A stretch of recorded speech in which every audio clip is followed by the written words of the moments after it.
இது என்னன்னு தெரியுதா? இது ஐஸ்கிரீம் இல்லைங்க. உளுந்த மாவுங்க. ஆமாம், இது உளுந்த மாவு தான். தோசைக்கு அரைச்சி வச்ச உளுந்த மாவு. எப்போவுமே நான் தோசைக்கு அரைக்கும்போது கொஞ்சம் உளுந்த மாவு எடுத்து வைப்பேன். எதுக்குன்னா பிள்ளைங்க ஸ்நாக்ஸ் கேட்பாங்களே, உளுந்த வடை செஞ்சு கொடுக்கலான்னு சொல்லி மாவு எடுத்து வைப்பேன். அப்போ கொஞ்சம் வெங்காயத்தை பொடி பொடியாக நறுக்கி, கொஞ்சம் பச்சை மிளகா, அதுக்கப்புறம் கொஞ்சம் கருவேப்பிலை பொடி பொடியாக நறுக்கி அது கூட நல்லா கலந்துக்கங்க. அதுக்கப்புறவு உளுந்த வடை சுடலாம்னு சொல்லி எண்ணெயை பார்த்தா எண்ணெய் கொஞ்சம் தான் இருக்குது. அச்சச்சோ, என்ன பண்ணுறதுன்னு தெரியலேன்னு சொல்லிட்டு நம்ம அப்பம் சுடுற சட்டி இருக்குல்ல, அதில் வந்து கொஞ்சம் எண்ணெய் ஊற்றி இப்படி சின்ன சின்னதாட்டு ஊற்றி சுட்டு பிள்ளைகளுக்கு கொடுத்து பாருங்கள், நல்லா விரும்பி சாப்பிடுவாங்க. குழந்தைங்க ஸ்கூல் லீவு விட்டு வீட்டில் இருந்தால் என்ன பண்ணுவாங்கன்னு தெரியுமா? எல்லா வீட்லேயும் நடக்கான்னு தெரியல, ஆனால் எங்கள் வீட்டில் நடக்குதுங்க.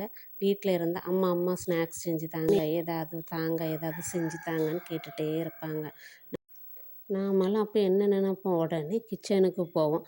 அந்த டப்பாவில் மாவு இருக்குது, இந்த டப்பாவில் என்ன மாவு இருக்குதுன்னு தேடுற வேலை தான். ஏதாவது செஞ்சு கொடுப்போம், ஆனால் என்ன செஞ்சு கொடுத்தாலும் நம்ம பிள்ளைங்க சாப்பிடுவாங்க. இதை பாருங்கள், உளுந்த வடை அப்பம் ரெடி ஆகிட்டு சூப்பராக இருக்குல்ல, பார்க்கவே அழகாக இருக்குல்ல.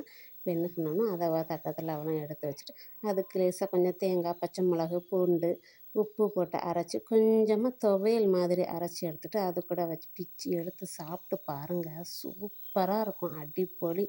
குழந்தைங்களே சாப்பிட்டுட்டு சூப்பராக இருக்குது, சூப்பராக இருக்குமான்னு சொல்லுவாங்க, தேங்க்யூன்னு சொல்லுவாங்க பாருங்கள்.